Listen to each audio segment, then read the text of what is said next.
ओम शांति। इस समय अधिकतर सभी आत्माएं जो एक बहुत बड़ी प्रॉब्लम को फेस कर रही हैं, वो है कि मन का नेगेटिव सोचना। हम जानते हैं, अच्छी रीति पहचानते हैं कि जब हमारा मन नेगेटिव सोचता है तो उससे हमारी हेल्थ को भी नुकसान होता है, उससे हमारे रिश्ते बिगड़ते हैं, उससे हमारा जीवन बहुत अधिक दुखी हो जाता है। परंतु जानते हुए भी, पहचानते हुए भी हम हर प्रकार से कोशिश भी करते हैं, परंतु हमारा मन नेगेटिव सोचना छोड़ता ही नहीं है।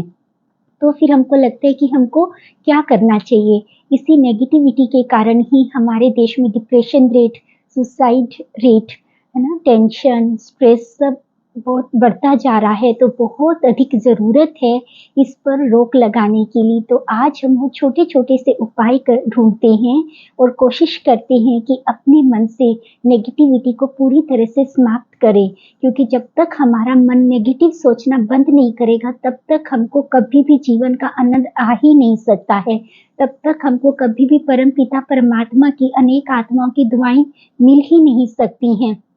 तब तक हमको जीवन जीना क्या होता है शायद मालूम ही नहीं हो सकता है। तो हमारे मन का शांत और स्थिर होना हमारी प्रायोरिटी होना चाहिए।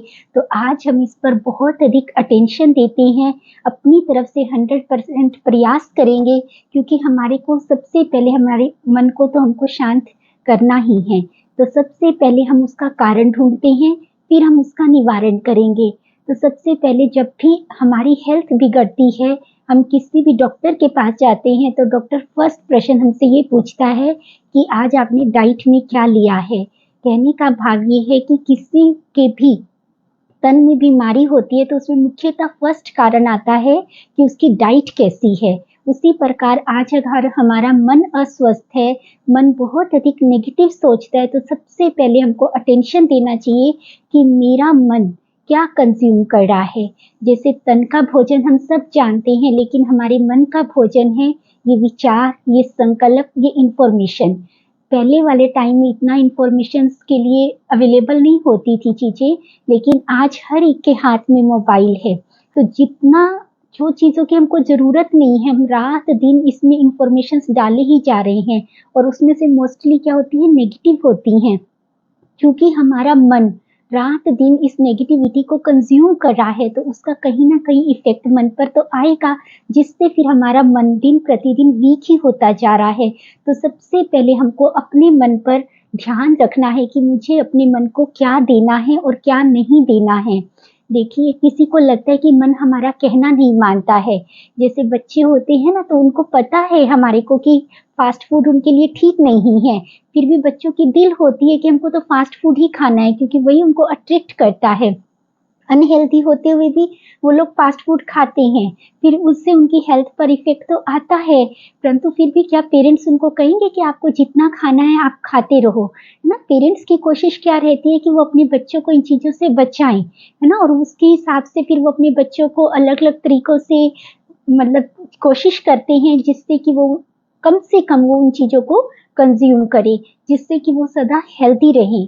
आपको पता है, मन भी हमारे बच्चे की तरह है। किसी को लगता है ना कि मन हमारा कहना नहीं मानता, पूरी दुनिया में मन से अच्छा हमारा कोई दोस्त नहीं है, मन से अच्छा हमारा कोई ओबीडिएंट चाइल्ड नहीं है। ये ऐसा है जिसको आपने एक बार जो बात कह दी वो मानता है, बहुत अच्छी रीति मानता है। तो अगर हम मन को बहुत प्यार से समझाते हैं, परंतु शायद कभी हमारे पास इतना समय ही नहीं होता कि हम अपने मन के साथ बैठें, उससे बात करें या उसको किसी प्रकार से समझाएं। तो सबसे पहले फर्स्ट आज हमको ये अपने मन को आदेश भी कह सकते हैं, आप उसको प्यार से समझाना भी कह सकते हैं, आप उसको रिक्वेस्ट कह सकते हैं। आप अपने मन के पास बैठेंगे, इस क्लास को सुनने के बाद आप 5 मिनट बिल्कुल शांति के साथ बैठेंगे और अपने मन को बहुत प्यार से कहेंगे कि आप मेरे सबसे अच्छे दोस्त हो। आज से 1 महीने के लिए मेरा व्रत है कि मैं सिर्फ ज्ञान की ही बातें सुनूंगा, अच्छी क्लासेस ही देखूंगा, मोटिवेशनल भी सुनूंगा। ज्ञान की मतलब आप बहुत अच्छा एक तरीका होता है परमात्म महावाक्य, जिसको हम मुरली कहते हैं। आप उसको बार बार सुन सकते हैं, क्योंकि परम पिता परमात्मा से ऊंचे महावाक्य इस दुनिया में किसी के नहीं है, और उनके अंदर इतनी सुंदर समझानी होती है हमारी दादियाँ 104 साल की होकर के भी दिन में 5-5 बार उस मुरली को पढ़ती हैं, तभी आज उनकी स्टेज ऐसी है कि बड़ी से बड़ी परिस्थिति भी आकर के ऐसे चली जाती है, क्योंकि उनका मन बहुत स्ट्रॉन्ग है। दादी जानकी जी को पूरी दुनिया में मोस्ट स्टेबल माइंड वूमेन का अवार्ड दिया गया था कि उनसे स्थिर मन पूरी दुनिया में किसी का नहीं है। तो ये स्थिर मन उन्होंने कैसे किया? अपने मेडिटेशन के बल से किया। उन्होंने मन को अपना सबसे सुंदर दोस्त, अपना साथी बनाया। तो वो कर सकते हैं तो हम भी कोशिश कर सकते हैं। तो क्योंकि वो उनका एक ही रूटीन था, वो बहुत अच्छी, उनको अपनी ज़िंदगी के आखिरी पलों तक भी उन्होंने स्वयं को एक बहुत अच्छा स्टूडेंट तैयार करने की कोशिश की। वो हमेशा ही खाली समय में सिर्फ अच्छा ही पढ़ते थे, ज्ञान की बातें ही पढ़ते थे, वो सिर्फ मुरली को ही रीड करते थे, बार-बार सुनते थे, पढ़ते थे। वो उनका मानना था कि मैं जितनी बार भी पढ़ूँगी मुझे कुछ ना कुछ अच्छा मिलेगा और मैं नेगेटिविटी से बची रहूँगी। तो सबसे पहले फर्स्ट हमको ध्यान देना है कि हमको अपने मन के अंदर किसी भी नेगेटिव चीज़ को नहीं डालना। परंतु कई बार हमको लगता है हम नेगेटिव थोड़ी देख रहे हैं, हम तो जस्ट ऐसे टाइम पास कर रहे हैं, हम तो फन के लिए, एंटरटेनमेंट के लिए देख रहे हैं, बस ऐसे स्क्रॉल करते जा रहे हैं। परंतु उन सब चीज़ों का जो हम जाने अनजाने डाल रहे हैं इफ़ेक्ट तो आता है। वो हमारे मन की बैटरी को डिप्लीट तो करता है, मन को कमज़ोर तो करता ही है। तो इसलिए हमको स्ट्रिक्टली आज डिसीज़न लेना, अगर हम सचमुच चाहते हैं कि मेरा मन नेगेटिविटी से दूर रहे, तो फर्स्ट आज ये स्टेप लेना पड़ेगा। फिर सेकेंडरी हम क्या सोचते हैं कि मन को हम बार-बार ये कमांड देते हैं, क्योंकि हमको पता है कि नेगेटिव सोचना ठीक नहीं है। तो हमारी क्या कोशिश रहती है कि हम बार-बार अपने मन को क्या कहते हैं, आपको नेगेटिव नहीं सोचना, नेगेटिव नहीं सोचना। परंतु हम ये भूल जाते हैं कि जब हम किसी चीज़ को कहते हैं आपको नहीं करना, नहीं करना, तो हमारा सबसे पहला ध्यान उसी ओर जाता है। देखिए, जैसे अगर अभी आपको कह दिया जाए कि आप जिस रूम में बैठे हैं, आपको इसको पीछे वाली दीवार को नहीं देखना। फिर आपको क्या लगेगा कि पता नहीं ऐसा क्या है। उसी क्षण, जिस क्षण आपको ये मतलब कहा गया, उसी क्षण से आपका संकल्प चलने आरंभ हो जाएंगे। ऐसा क्या है जो मना किया गया? पहले आपका कोई ध्यान नहीं जा रहा था कि पीछे की दीवार पर क्या है, लेकिन उसी क्षण से क्या जाएगा? देखने की अंदर इच्छा होगी कि मैं देखूं पीछे क्या है। ये मन का स्वभाव होता है। जब आप कहेंगे कि आपको ये कार्य नहीं करना, तो वो मन 100% उसी कार्य को ही करता है। जैसे हम एक छोटी सी सही बात सुनाते हैं कि एक बार एक हस्बैंड वाइफ जो जॉब करते थे, तो उन्होंने अपने बॉस को घर पर इनवाइट किया लंच के लिए। और तो उन्होंने उनको इनवाइट किया, परंतु उनके बॉस की जो नोज़ थी वो थोड़ी अलग तरह की थी, काफ़ी लंबी थी, जो बहुत अलग दिखती थी। और उनके पास एक छोटा बच्चा था, और बच्चे के अंदर क्या आदत थी, कोई भी चीज़ को देखता था अलग सी तो बहुत पूछता था कि ये क्यों है, कैसे है। अब पेरेंट्स को क्या चिंता हुई कि जब बॉस आएँगे तो हमारा बच्चा कोई कुछ ऐसा बॉस के आगे नहीं बोल दे जिससे बॉस को बुरा लगे और हमारी नौकरी खतरे में पड़ जाए। तो अब पेरेंट्स ने क्या किया, 2 दिन से उसको गाइड करना स्टार्ट कर दिया। उसको अच्छे से सिखा रहे हैं, समझा रहे हैं कि जब बॉस आएगा आपने उसकी नोज़ के बारे में कुछ नहीं बोलना। जब बॉस आएँगे बच्चे, आपको तुम्हारे बॉस की नोज़ के लिए एक भी शब्द नहीं बोलना। अब 2 दिन से बच्चे को लगातार ट्रेंड किया जा रहा है। 2 दिन के बाद जब उनके बॉस आते हैं, अब बच्चे की नज़र कहाँ जाएगी? अब बच्चे की नज़र तो एग्ज़ैक्ट बॉस की नाक पर ही टिकी है। जैसे ही उसने घर में एंटर किया बॉस ने, अब बच्चा एकटक बॉस की नाक को देख रहा है। अब मदर को अंदर में चिंता हो रही है कि ये तो लगातार देख रहा है, कहीं बॉस को कुछ अलग नहीं दिखे, अलग नहीं लगे या उनको बुरा नहीं लगे। तो मदर के अंदर विचार चल रहे हैं कि कहीं बच्चा कुछ गलत नहीं कर दे। लेकिन बच्चा लगातार क्या देख रहा है? बॉस की नाक को देख रहा है। और मदर लगातार किसको देख रही है? अपने बच्चे को देख रही है। पर बच्चा देख रहा है लेकिन वो चुपचाप बैठा है, क्योंकि पेरेंट्स ने उसको बहुत अच्छे से स्ट्रिक्टली गाइड किया हुआ है। तो वो कुछ नहीं बोल रहा है, बेचारा चुपचाप से बॉस की नाक को बस एकटक देखे ही जा रहा है। और मदर के अंदर टेंशन चल रही है। लंच हो गया, अब मदर को थोड़ा तो रिलीफ मिल रहा है, लेकिन अभी भी उनको लग रहा है कि अभी कुछ गलत ना हो जाए। अभी तक तो चुप है, परंतु इसका कुछ पता नहीं चलता है, अभी कुछ बोल ना दे। तो मदर ने जब चाय बनाने के लिए गई, तो फिर जब चाय लेकर के आई है, तो वो बॉस को पूछती है, आपकी नाक में चीनी कितनी डालूं? कहने का मतलब ये है, क्योंकि उसके माइंड में 2 दिन से नाक के बारे में ही चल रहा है, तो अब वो क्या पूछ रही है कि आपके नाक में चीनी कितनी डालूं? बच्चे ने कुछ नहीं बोला, लेकिन मदर के मुख से ऑटोमेटिकली निकला। क्यों निकला? क्योंकि काफी टाइम से अंदर यही चल रहा था। कहने का भाव सिर्फ इतना है, जब हम कहते हैं कि हमको ये कार्य नहीं करना है, तो 24 आवर्स हमारा मन उसी कार्य में लगा रहता है। तो हमने अपने मन को ये कमांड नहीं देनी है कि आपको नेगेटिव नहीं सोचना है, उसके स्थान पर हमको एक अलग डायरेक्शन में उसको मोल्ड करना है। तो मन छोटे बच्चे की तरह है, अगर आप उसको ये चाहते हो कि वो ये ना करे, तो उसको ये कमांड ना देकर के कुछ अलग दिशा दो, हमारा मन अलग जगह जाए, ताकि वो नेगेटिविटी से ऑटोमेटिकली दूर हो जाए। जब हम उसको दूसरी डायरेक्शन में मोल्ड कर देंगे, तो वो नेगेटिविटी से तो अपने आप ही डिस्कनेक्ट हो जाएगा, फिर हमको डिस्कनेक्ट करने की जरूरत थोड़ी ना पड़ेगी। उसके लिए आप कुछ भी उपाय ढूंढ सकते हैं। आप अच्छी बुक्स रीड कर सकते हैं, आप अच्छी ज्ञान की स्पिरिचुअल नॉलेज को गेन कर सकते हैं, आप कुछ मोटिवेशनल पढ़ सकते हैं। भले हमने ये फर्स्ट स्टेप में भी कहा है, परंतु ये बहुत अच्छा तरीका है, क्योंकि कई बार जाने अनजाने हम ये गलती करते हैं, हम मन को बार बार कहते हैं आपको ये नहीं सोचना, नहीं सोचना, नहीं सोचना, परंतु उसको ये तो बताओ कि उसको क्या करना है, वो क्या नहीं करे ये तो बता रहे हैं, लेकिन क्या करना है, क्योंकि वो खाली नहीं बैठ सकता है। मन 24 आवर्स कुछ ना कुछ तो सोचेगा ना। इवन जब हम नींद में भी होते हैं, भले संकल्पों की गति धीमी हो जाती है, परंतु कुछ ना कुछ तो मन विचार करता रहता है ना, तो फिर कुछ ना कुछ तो उसको देना पड़ेगा। तो सेकेंडरी, फिर आपने मन को नेगेटिविटी से हटा करके कुछ अलग डायरेक्शन देनी है, उसको कुछ ऐसा पॉजिटिव देना है जिससे उसको कुछ मिले करने के लिए, वो खाली नहीं बैठे। फिर थर्ड क्या होता है, किसी किसी को लगता है कि जब हमारा मन बहुत नेगेटिव चल रहा है, तो हम मेडिटेशन में बैठते हैं, परम पिता परमात्मा को प्यार से याद करते हैं, तो हमारी नेगेटिविटी समाप्त हो जाएगी। नो डाउट, परम पिता परमात्मा की याद से सुंदर कोई तरीका नहीं है। परंतु अगर किसी वक्त आपके मन में बहुत तेज गति से नेगेटिविटी चल रही है, अगर उस टाइम आप मेडिटेशन में बैठते हैं, तो 101% ये गलत तरीका है, क्योंकि उस टाइम पर कभी भी किसी भी हालत में आपका मेडिटेशन परमपिता परमात्मा के साथ योग लग ही नहीं सकता है।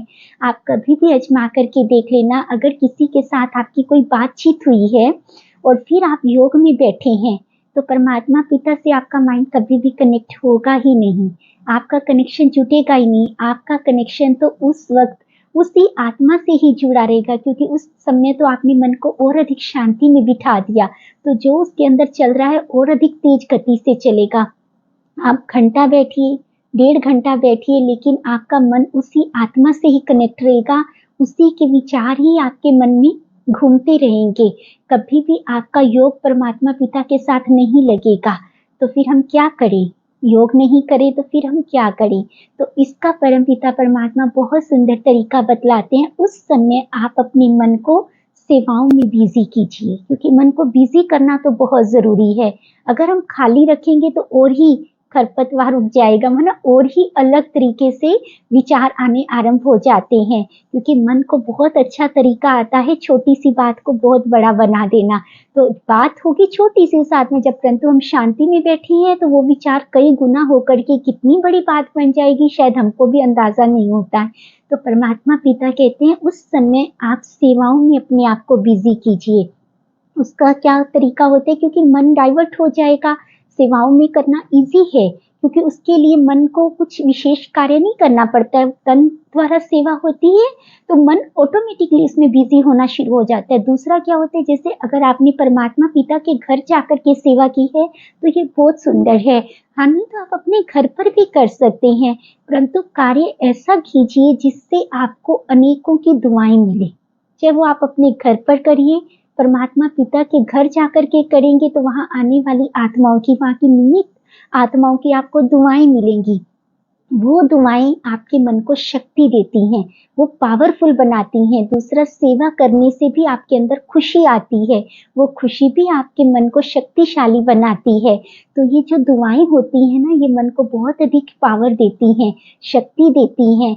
तो दुआएँ कमाने का सबसे सुंदर तरीका होता है सच्चे मन से निस्वार्थ सेवा करना। तो जितना आप अपने आप को सेवाओं के लिए डिवोट करेंगे, जितना आप सेवाओं के लिए अपने आप को बिज़ी करेंगे, उतना ही अधिक आपको दुआएँ मिलेंगी और ये दुआएँ आपके मन को बहुत अधिक शक्तिशाली बना कर के ऑटोमेटिकली आपको नेगेटिविटी से मुक्त करेंगी। फिर एक और बहुत सुंदर तरीका है कि जब आप मन को बहुत सुंदर बनाना चाहते हैं, तो मन को थोड़ा समय अपने साथ बिठाइए। क्योंकि जितना आप बच्चों को अपने साथ बिठाते हैं, उनसे बातचीत करते हैं, उतना वो हमारे नज़दीक आते हैं।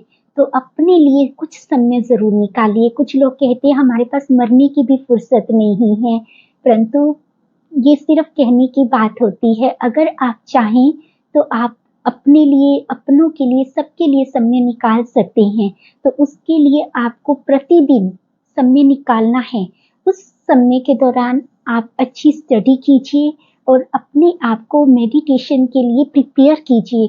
थोड़ा-थोड़ा आप मेडिटेशन करना सीखिए, क्योंकि जितना-जितना आप मेडिटेशन करते जाएँगे, उतना-उतना आपका मन ऑटोमेटिकली स्ट्रॉन्ग होता है और जब हमारा मन स्ट्रॉन्ग होता है, तो उसके लिए फिर क्या होता है, नेगेटिविटी के लिए आने का कोई मतलब चांस बहुत रेयरली हो जाता है, क्योंकि मन इतना पावरफुल है, वो नेगेटिविटी को अंदर नहीं आने देगा। अभी तो देखो, कोई हमारे पास आता है अपने दिल की बात सुनाने के लिए, तो हम भी इंटरेस्ट लेकर के सुनना आरंभ कर देते हैं। तो हमारे दादी एक बहुत सुंदर बात सुनाते हैं कि जब कोई आपके पास किसी की निंदा या चुगली या कोई बात लेकर के आता है, तो उस समय आप ये फ़ील करना कि कोई बात है जो उसके पेट में नहीं, मतलब डाइजेस्ट नहीं हो रही है और वो चाहता है कि मैं इसको खाली करूँ। तो जब तक वो आपको बात नहीं सुनाएगा, तो उसको चैन नहीं आता है।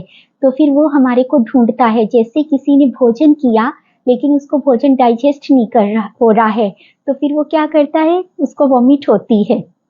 और फिर वो क्या जाता है, वॉश बेसिन में जाता है और वॉमिट करता है। ध्यान से देखिए, हमारे कान की शेप भी कैसी है, वॉश बेसिन जैसी है। तो जब किसी को कोई बात कहनी है, तो इट मीन्स वो क्या कर रहा है, उल्टी ही तो कर रहा है ना। वो बात उसको नहीं डाइजेस्ट हो रही है, तो वो उल्टी निकाल रहा है। वो बात फिर वो कहाँ करके निकालता है, आपके वॉश बेसिन में। तो कभी भी, जो भी कभी आपको कोई बात सुनाने आता है, किसी की निंदा चुगली या इधर उधर की बातें कहने आता है, तो उस समय ये फील करना, ये सीन इमर्ज करना कि वो मेरे खान में वॉमिट कर रहा है। तो कभी आपकी दिल नहीं करेगी। सच में हमारे जीवन की सबसे बड़ी गलती यही होती है कि भले हम खुद नेगेटिव नहीं करते, लेकिन दूसरों की नेगेटिविटी को हम अपने अंदर आने की परमिशन देते हैं। परंतु जो चीज़ हमारे अंदर जाएगी, वो हमारे ऊपर कितना बुरा इफ़ेक्ट डालती है, वो आज सब हम देख रहे हैं। दिन प्रतिदिन हमारा मन बहुत अशांत होता जा रहा है, बहुत नेगेटिव सोचता जा रहा है, डिप्रेशन में जाता जा रहा है। फिर कभी-कभी तो हमको ऐसा लगता है कि ज़िंदगी में कुछ नहीं है, हमको अपनी ज़िंदगी तक को ख़त्म कर लेना चाहिए। ऐसी-ऐसी बातें मन में आने लगती हैं। तो इन सब बातों से दूर रहना है, हमें अपने इस जीवन को बहुत खूबसूरत बनाना है। ये बहुत कीमती, बहुत सुंदर जीवन है। हमको परमपिता परमात्मा की याद में रहकर इस जीवन को इतना खूबसूरत बनाना है। अनेक आत्माओं की दुआएँ लेनी है, ताकि हमारे जाने के बाद भी हम अनेक आत्माओं के दिलों में वास कर सकें। तो इतना सुंदर हमको ये जीवन मिला है, तो हमको इन चीज़ों में व्यर्थ नहीं गँवाना है, अपने जीवन को बहुत खूबसूरत बनाना है। आशा करती हूँ कुछ हद तक आपको आपके प्रश्नों का उत्तर मिला होगा। फिर भी इससे संबंधित कुछ भी आपको पूछना है, आप निसंकोच, निसंदेह कमेंट सेक्शन में लिख सकते हैं। परमपिता परमात्मा आपके मन को सदा ही स्वस्थ, सुंदर और शांत रखे। सदा आपके मन में परमपिता परमात्मा का वास हो। आप सब परमपिता परमात्मा की छत्र छाया में सुरक्षित रहें। इसी शुभ भावना और कामना के साथ, ओम शांति।